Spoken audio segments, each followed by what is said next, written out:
In this paper, we consider the ways in which an impression of variety can be created and the perceptual consequences of certain design choices.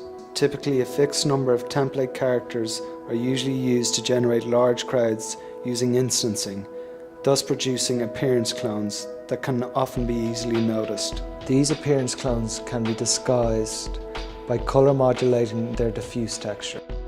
Additionally, since character motions also consume memory resources, the same set of animations is typically used multiple times, resulting in motion clones that can give the disturbing impression of a crowd of people all moving identically.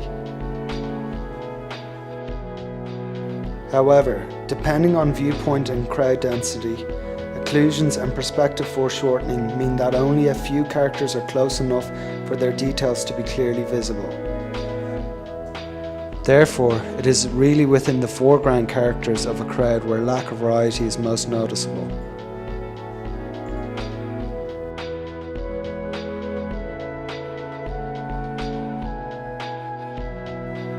We acquired a set of 20 commercially available models that represented a variety of pedestrian types.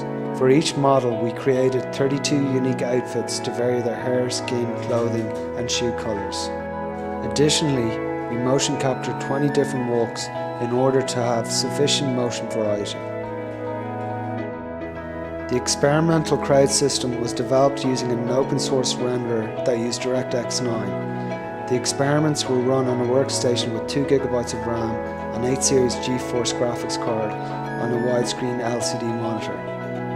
In our baseline experiments, we investigated the factors that affect people's ability to identify a single pair of clones amongst a number of characters or motions.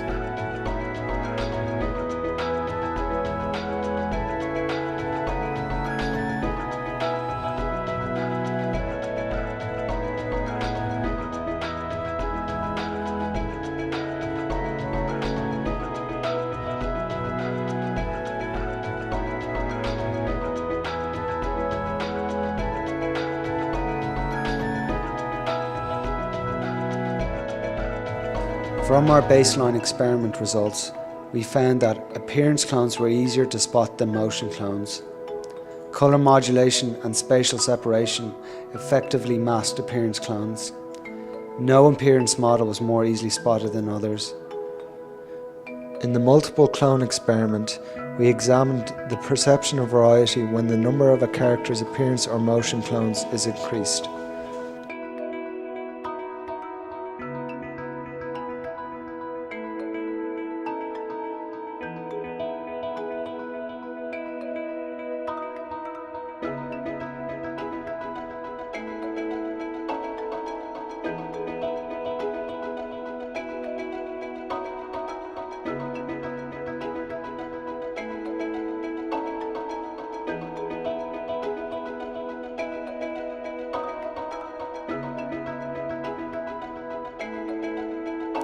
In the appearance clone detection experiment, we wanted to gain insight into whether combining appearance clones with motion clones, so that each appearance clone has the same motion each time, hinder or aid recognition over the case where no motion is present.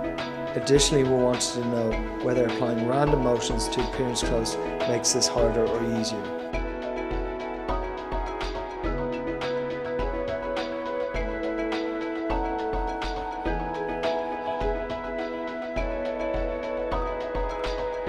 In the motion clone detection experiment, we wished to analyze the effect of motion variety independently of appearance, as we wanted to see how many motion clones could be placed on the screen before the user noticed them. Additionally, we wanted to test motion variation in a more realistic scenario than with the mannequins, so we used our set of 20 models.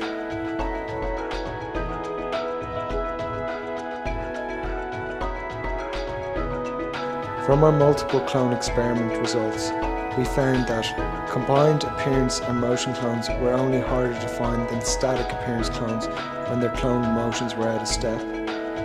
Appearance clones were also harder to find when combined with random motions, and motion clones were not affected at all by appearance, even with random appearance.